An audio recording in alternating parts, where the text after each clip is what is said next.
Good morning, friends. Welcome to the session on financial analysis. In this session, you will be able to practice effectively 11 different financial analyses that are crucial for financial feasibility in project management. We will work together in this session to learn how to do 6 ratio analysis, 5 capital budgeting analysis, and also we will learn the crucial interpretations of the financial analysis. Now the 6 ratio analysis we are going to learn are return on investment, operating profit margin, net profit margin, return of equity, break-even analysis, debt service coverage ratio.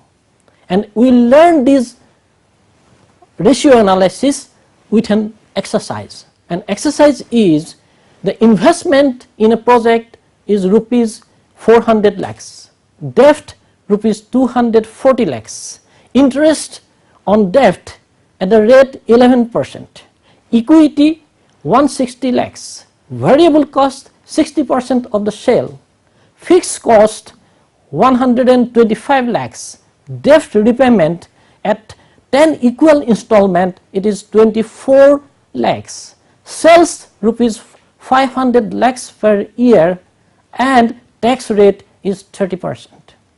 Now the first step is to calculate 4 calculations. The first one is earning before interest and tax, and it is sale minus fixed cost plus variable cost, and it will come as 75 lakhs.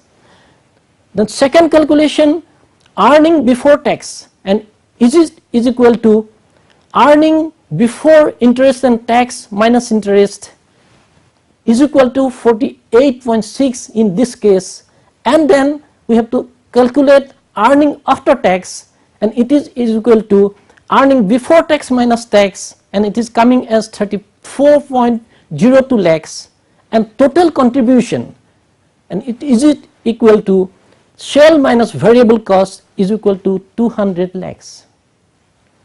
Now with these 14 data, it's very easy to calculate the ratio analysis.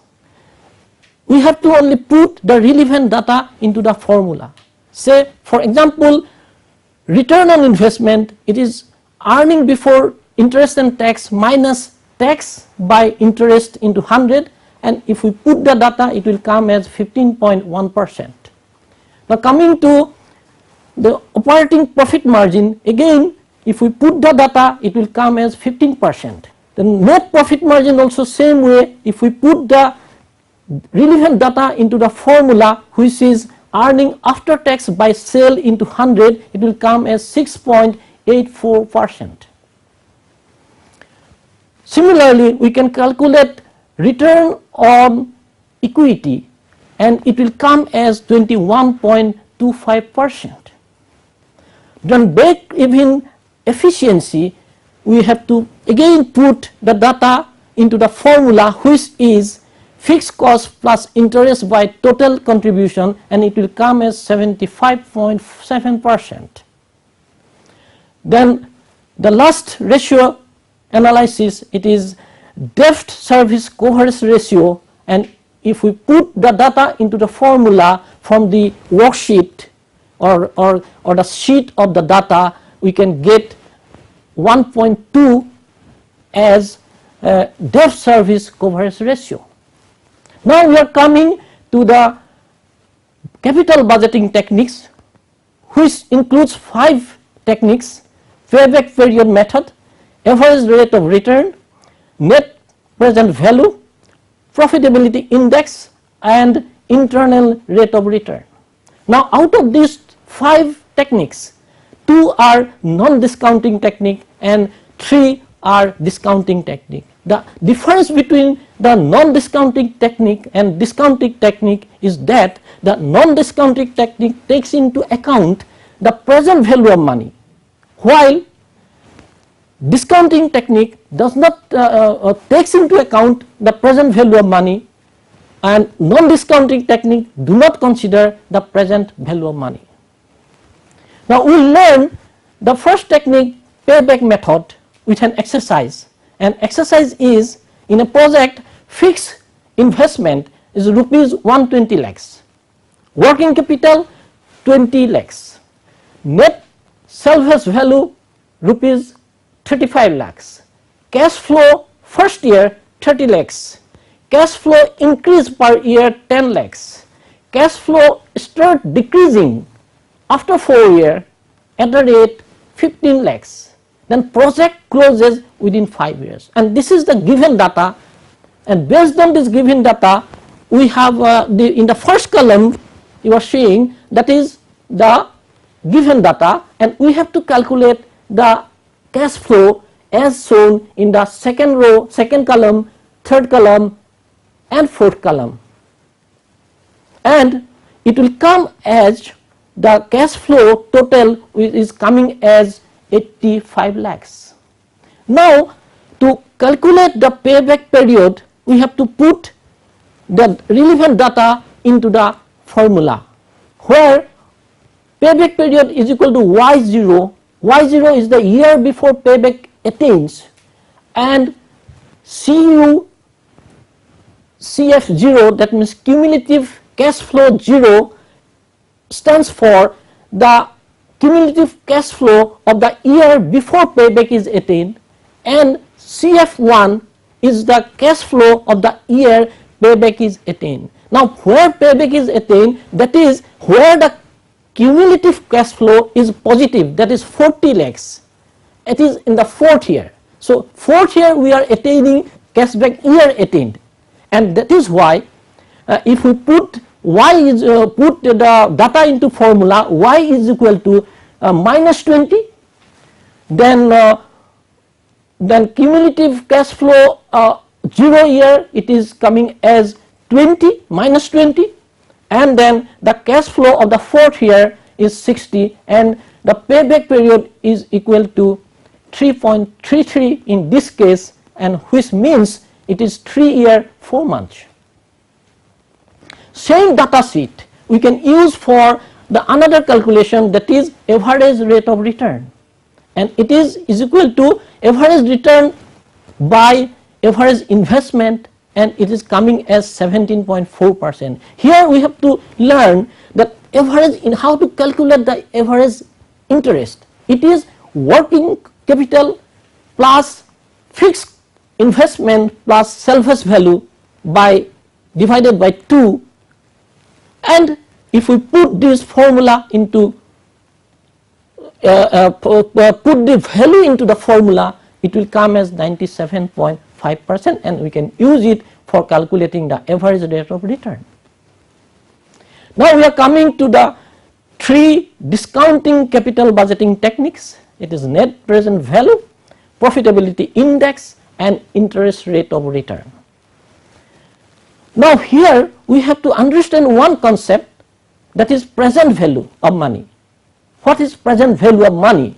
You probably know that value of a sum after a certain period at a given interest rate or discounting rate per period will be changed, and that is called present value of money, and it is calculated as sum into the present value factor at our interest rate at end period, and the present value factor can be calculated from a ready table. And another one point we have to keep in mind, if it is in the project it is given as discounting rate, then discounting value factor we have to use instead of present value factor, and here also ready table is available. Now we will learn how to calculate net present value and profitability index with an exercise, and that exercise is determine net present value and profitability index assuming discounting interest rate as 10% of the following cash flow. Then cash flow is given, you are seeing in the slide.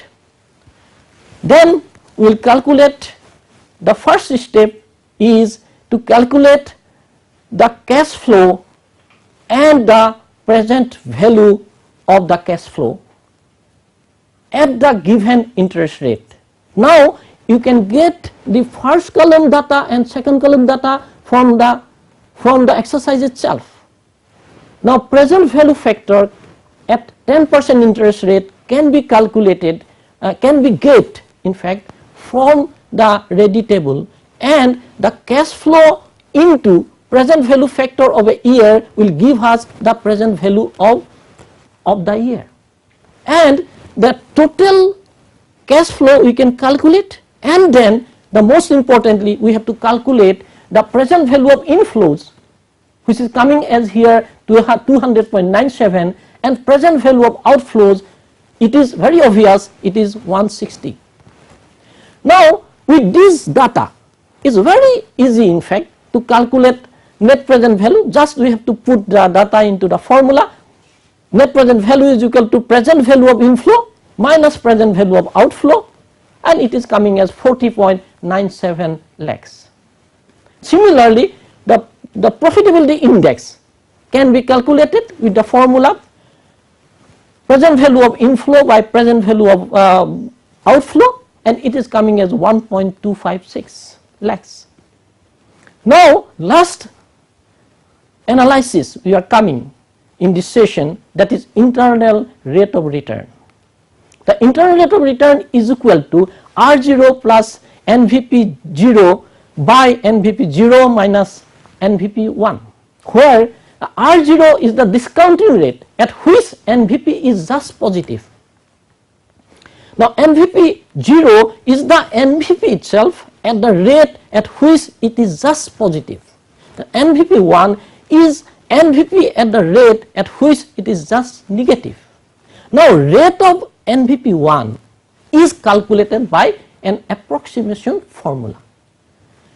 Now we learn how to calculate internal rate of return with an exercise. Then exercise is determine internal rate of return assuming discounting rate as 10% of the project using the earlier cash flow, the net present value of which was calculated as 40.97 lakhs.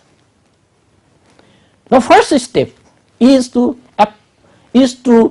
determine the NVP1 with approximation formula, and which is base rate plus 1.7 into NVP at the base rate by number of period into initial investment, and if we put the data it will come as 18.7%, and this indicate that at 18% the PVP for the present value factor we have to calculate, because this is where the net present value might be negative.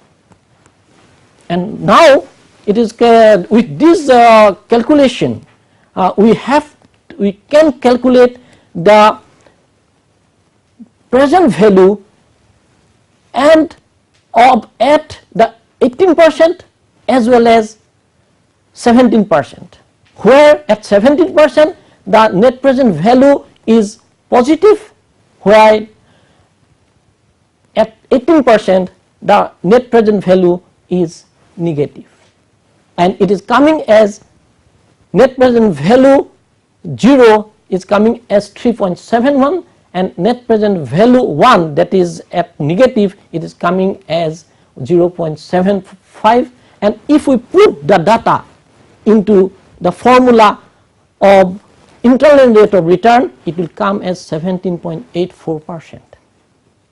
We are coming to the last component of the session, and it is implications of different financial analysis. The first implication is that higher the return of investment, operating profit margin and net profit margin, better the project. While interpretation of return on equity depends on nature of projects. However, the greater the return of equity, better the project. Then project's break-even efficiency must not be more than 50%, because if it is more than 50%, it means the return or income of from the project is less than the investment. A project with higher debt equity ratio should have a lower debt service coverage ratio. Then lesser the payback period, better the project, and it is quite obvious. And higher the average rate of return and profitability index, better the project.